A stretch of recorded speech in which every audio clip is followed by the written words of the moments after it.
In this video, we will show you how to replace your harmonic balancer on this Ford Ranger with a 2.3-liter engine. This will be mounted to the front of your engine. Let's get into it. Okay friends, let's get started on our job. Safely make your way under the vehicle. Along the front of the engine is where you're going to find your harmonic balancer. Now before we can start removing this, there's a couple things that we'll have to do. Looking along the passenger side of the engine, just behind that crank position sensor, you're going to find a 10mm headed plug. Go ahead and remove that plug.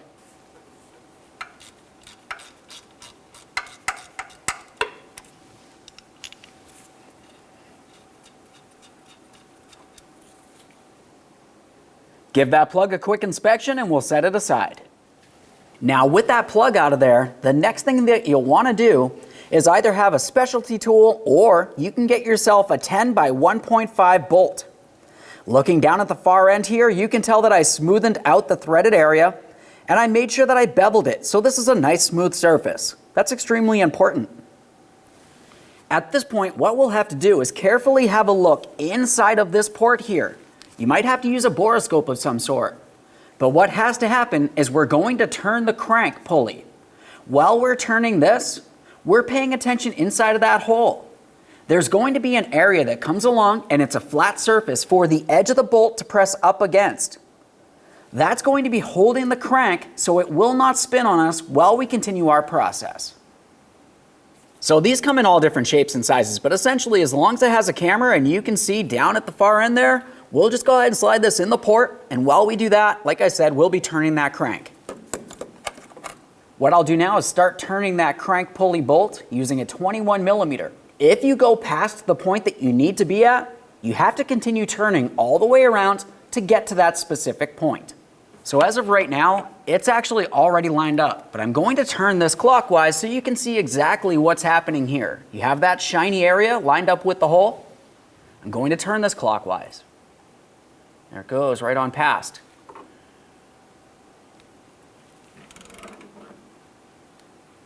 Let's continue turning this until we feel the compression stroke. That's essentially when it gets harder to turn.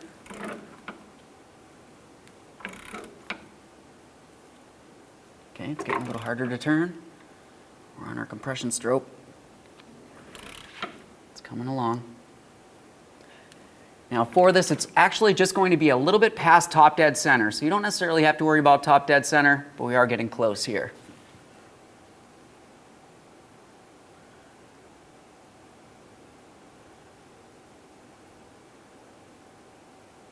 There it is right there.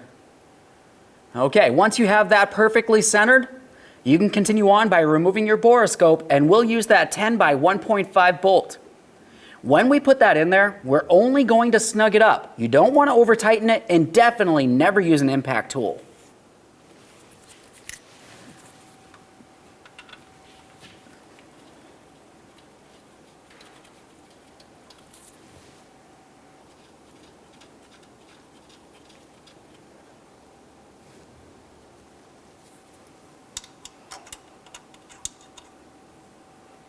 Like I said, we are not making this tight. We literally just want to bottom it out. Here we are. With that bolt lightly bottomed out, continue trying to turn the crank clockwise. We don't want to apply very much pressure. We don't want to break anything. We just need to make sure that this is held still. That doesn't move at all. Now I'm going to carefully go counterclockwise here. Typically you will see it shift a little bit, but it should definitely not want to turn. That's nice and tight. Continue on to removing your serpentine belt. To remove the serpentine belt, we're going to make our way up along this area of the serpentine belt tensioner. This tensioner is a spring-loaded tensioner, so we'll be using a 3/8 drive ratchet. Turn this counterclockwise to release tension. Once we've done that, we'll carefully slide the belt out of place. Before you remove the belt, have a quick look at the routing. You'll find that it goes over some pulleys and it goes under others. Just take quick note of that and we'll continue on.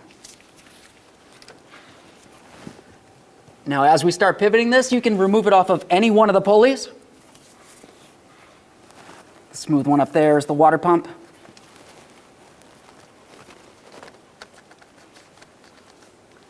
There we are. We'll just slide that off of there.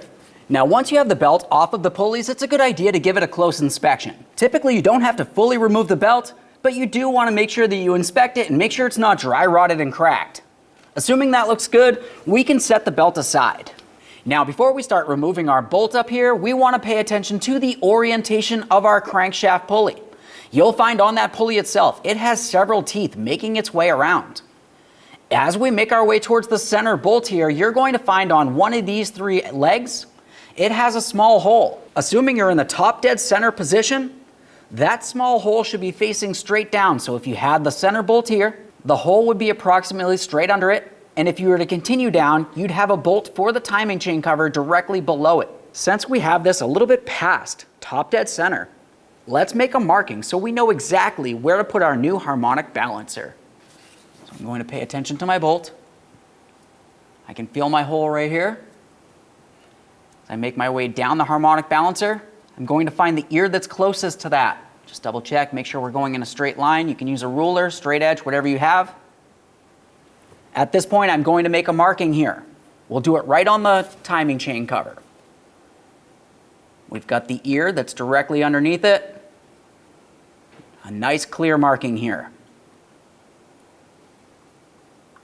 Make sure that can't come off.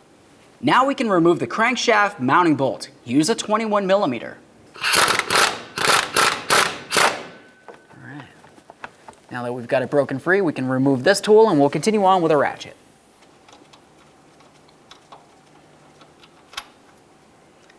Make sure you give that a close inspection. It is typically a good idea to replace this bolt. If you aren't planning on replacing it, you want to give it a thorough inspection, make sure it's clean, and then lubricate it with clean motor oil.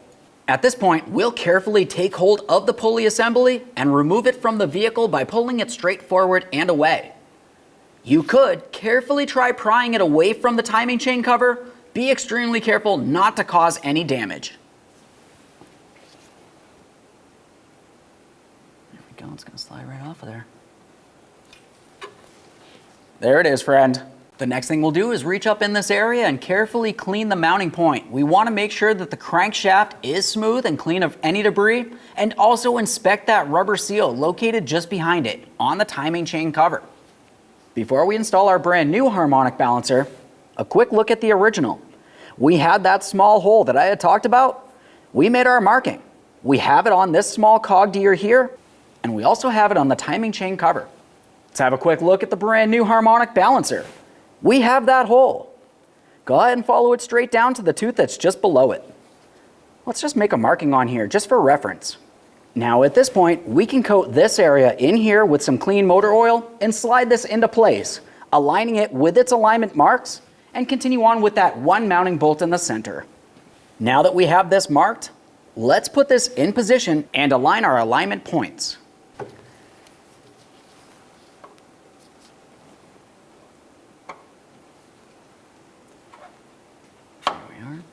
Now when you press this on here, you should find that you can turn it as needed.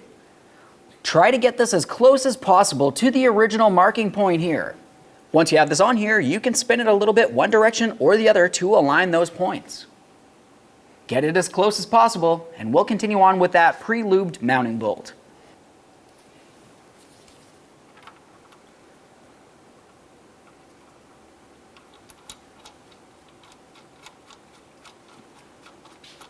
Now that we have this bottomed out, a quick confirmation once again down here at our alignment point. Torque this to 74 foot-pounds.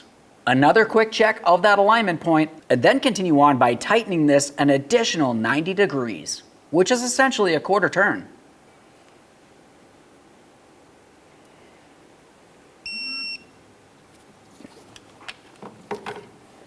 Make our way down here real quick. This isn't a race. We want to be as close as possible. As you can tell, I'm aligned perfectly. Let's continue on with an additional 90 degrees. After that additional 90, one last confirmation here. Now we'll make our way over towards the passenger side of the engine and remove that locking pin. Ours is just a bolt, so I'll just turn that counterclockwise and remove it.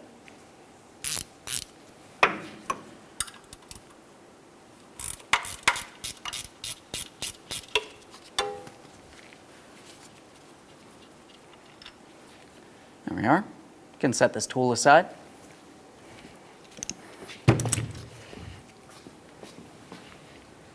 Continue on with your 10mm headed plug. Confirm that it does have a gasket at the far end there. I can see mine in place. We'll take this and put it in place, bottom it out, make sure it's nice and snug.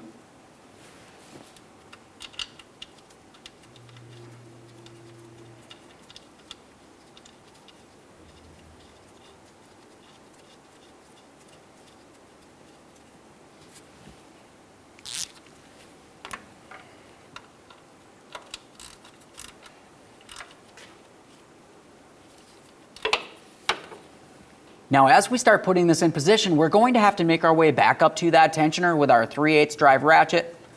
Go ahead and turn that counterclockwise, release tension, and slide the belt into position. Double check to make sure the belt's completely seated on each and every one of the pulleys, especially the pulleys that have the grooves. If you're off by even one groove, you're going to destroy the belt and potentially cause even more damage.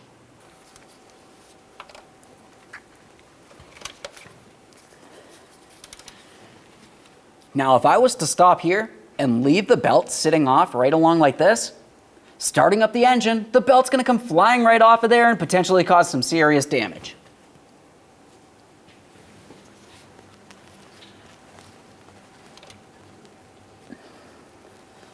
Before we remove the tool, let's just confirm each and every one of these pulleys all the way up to the top. Up along the top, you'll find you have a power steering pulley towards the driver's side, and over on the passenger side on the top, you have your AC compressor.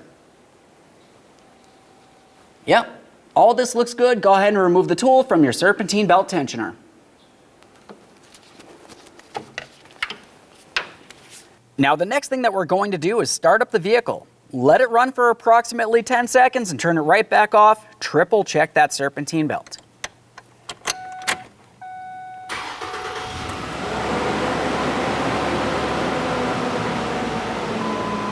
Now that we have the engine off, let's quickly confirm each and every one of these pulleys. I can see them clearly from along the top here. It looks as though the belt's on there perfectly. We'll just double check to make sure we have no oil leaks down along where that crank pulley is. Aside from that, you can go ahead and start up the vehicle again. Make sure you have no running condition, no check engine light, and take your vehicle for a road test. Thanks for watching. When only the best will do, demand TRQ. The only company that lets you view before you do. TRQ is committed to offering the highest quality aftermarket auto parts that are engineered for peace of mind. Thanks for using and viewing with TRQ.